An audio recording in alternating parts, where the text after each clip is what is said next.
dengan kunci determinasi. Kita bahas satu-satu dulu ya. Klasifikasi dikotom ini sebenarnya apa sih? Fungsinya untuk apa? Nah, klasifikasi dikotom atau biasa juga disebut dengan kunci dikotom merupakan suatu cara yang berisi keterangan yang disusun berpasangan dan menunjukkan ciri yang berlawanan. Fungsinya untuk apa ya? Fungsinya untuk mengkelompokkan makhluk hidup. Nah, kunci dikotom atau klasifikasi dikotom ini biasanya ditulis dalam bentuk diagram. Langsung ke contohnya saja. Misal kita akan mengkelompokkan beberapa tumbuhan yaitu kacang tanah, jagung, padi, dan rumput menggunakan kunci dikotom. Jadi kunci dikotom ini kita bisa buat. Nah, tadi kan kunci dikotom biasanya ditulis dalam bentuk diagram. Nah, pertama-tama kita tuliskan dulu nih nama-nama tumbuhan yang akan kita kelompokkan ke dalam satu kotak. Nah, kacang tanah, jagung, padi, dan rumput kita tuliskan semuanya. Kemudian kita buat cabang dari masing-masingnya. Nah, cabang yang pertama kita buat pernyataan ciri-ciri umumnya gitu. Jadi misalnya dalam tumbuhan ciri umumnya kita mau klasifikasikan berdasarkan mempunyai akar, batang, dan daun gitu ya. Jadi pernyataan yang pertama kita tuliskan kuncinya adalah 1A. Nah, kemudian kita buat cabang yang kedua. Kita buat cabang yang kedua isinya dikotomnya atau pernyataan yang berlawanan. Jadi lawannya mempunyai akar, batang, dan daun itu apa? Yaitu tidak mempunyai akar, batang, dan daun. Nah, tidak mempunyai akar, batang, dan daun kita tulis kuncinya 1B. Nah, perlu diingat jadi yang namanya dikotom itu adalah pernyataan atau keterangan yang isinya berlawanan ya, berpasangan, sifatnya berlawanan. Jadi kalau mempunyai, lawannya tidak mempunyai. Kalau ada, lawannya tidak ada. Kalau sudah, lawannya belum, dan sebagainya gitu. Kemudian lagi kita lihat yang 1A tadi mempunyai akar, batang, dan daun. Kita buat cabang lagi. Nah, cabang tumbuhan yang mempunyai akar, batang, dan daun itu ciri-cirinya apa sih? Biasanya ada 2 nih. Misal kita buat cabang yang pertama itu berbunga. Nah, berbunga kita tulis kuncinya adalah 2A. Tadi kan sudah 1, berarti ini kuncinya cabangnya 2A. Berbunga. Kita tulis cabang yang kedua adalah dikotomnya. Apa dikotomnya berbunga? Ya, tidak berbunga. Tidak berbunga, kita tulisnya 2B. Karena tadi berbunga 2A, berarti tidak berbunga 2B. Nah, lagi nih, misalnya lagi kita buat cabang lagi di bagian 2A. Nah, 2A kita kasih cabang yang pertama, tumbuhan berbunga ini biasanya ada juga nih yang tulang daunnya menyirip atau menjari. Ini pernyataan yang pertama. Nah, kita buat kuncinya apa nih? Udah 2, berarti ini kuncinya 3A. Nah, 3A tulang daun menyirip atau menjari. Setelah itu kita buat cabang yang kedua dari berbunga, yaitu dikotomnya tulang daun menyirip atau menjari. Jadi adalah tulang daun tidak menyirip atau menjari. Kita buat kuncinya 3B. Nah, untuk tulang daun menyirip atau menjari ini biasanya disebut dengan tumbuhan dikotil. Kita buat di bagian cabang selanjutnya 4A, dikotil. Kemudian lagi 3B kita buat cabang tulang daun tidak menyirip atau menjari, biasanya disebut dengan tumbuhan monokotil. Kita buat 4B. Nah, tadi masih tersisa yang 2B, ada tumbuhan yang tidak berbunga. Nah, tumbuhan yang tidak berbunga ini biasanya disebut dengan tumbuhan paku atau Pteridophyta. Kita tulis 4C, Pteridophyta.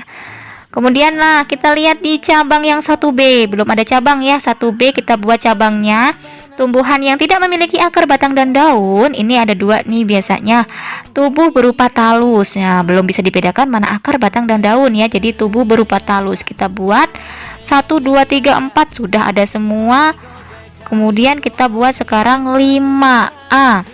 Tubuh berupa talus, kuncinya 5A. Cabang yang selanjutnya dikotomnya tubuh berupa talus, berarti tubuh tidak berupa talus, 5B. Nah, cabang dari 5A kita buat 6A. Tubuh berupa talus biasa disebut dengan tumbuhan Talophyta, kita tulis. Nah, kemudian yang cabang 5B kita tulis 6B. Adalah tubuh tidak berupa talus, bisa disebut dengan tumbuhan Bryophyta. kunci dikotom selesai kita buat, maka bisa kita langsung pakai kuncinya. Nah, data pada diagram kunci dikotom yang sudah kita buat nanti, ini bisa langsung menjadi kunci determinasi. Nah, bagaimana caranya? Kita pakai dulu kunci dikotomnya. Nah, tadi tumbuhan yang akan kita identifikasi ada kacang tanah, jagung, padi, dan rumput. Kita lihat satu dulu, kacang tanah. Nah, kacang tanah ini memiliki akar, batang, dan daun atau tidak memiliki akar, batang, dan daun? Ya, jawabannya adalah memiliki akar, batang, dan daun. Maka kita bisa langsung tulis urutan kunci determinasinya adalah 1A. Mulai dari 1A. Lihat nih 1A lah, 1A cabangnya kemana lagi? Ke 2A dan 2B. Lihat 2A adalah berbunga dan 2B tidak berbunga. Kacang tanah memiliki bunga atau tidak? Iya, kacang tanah memiliki bunga, maka kacang tanah masuk di 2A. Kita tulis lagi nih kunci determinasinya adalah 2A. Nah, dari 2A lihat nih cabangnya ke 3A dan 3B. 3A tulang daunnya menyirip atau menjari, dan 3B tulang daun tidak menyirip atau menjari. Lihat nih tanaman atau tumbuhan kacang tanah, tulang daunnya bagaimana? Iya, tulang daunnya menyirip ya. Jadi masuknya ke 3A. Lihat 3A, dari 3A masuk ke mana lagi? Ke 4A. Ke 4A berarti kacang tanah masuknya ke kelompok dikotil. Nah, mudah kan? Gitu. Lalu bagaimana untuk jagung? Sama saja cara menggunakannya. Jadi jagung termasuk 1A atau 1B? Ya, 1A ya, karena memiliki akar, batang, dan daun. Kemudian masuk ke lagi mana? Berbunga ya, jadi 2A. Kemudian kemana lagi? Dari 2A cabangnya ke 3A atau 3B? Ya, masuknya ke 3B karena tulang daunnya tidak menyirip atau tidak menjari. Dari 3B masuknya ke 4B, berarti jagung masuk ke kelompok tumbuhan monokotil. Nah, urutan kuncinya gimana? Urutan kuncinya berarti dari 1A, 2A, 3B, dan 4B. Begitu seterusnya cara mengerjakannya. Dapat dilihat bahwa kunci determinasi ini merupakan suatu kunci yang digunakan untuk menentukan kelompok-kelompok takson atau filum, divisi, kelas, ordo, famili, genus, atau spesies. Nah, dasar yang digunakan kunci determinasi ini adalah identifikasi dari makhluk hidup yang menggunakan kunci dikotom. Nah, kunci dikotom ini adalah bagian dari kunci determinasi. Kunci dikotom adalah berisi pernyataan yang berlawanan. Dasarnya dari mana kunci dikotom itu? Ya, dari kriteria klasifikasi makhluk hidup yang sudah dibahas sebelumnya.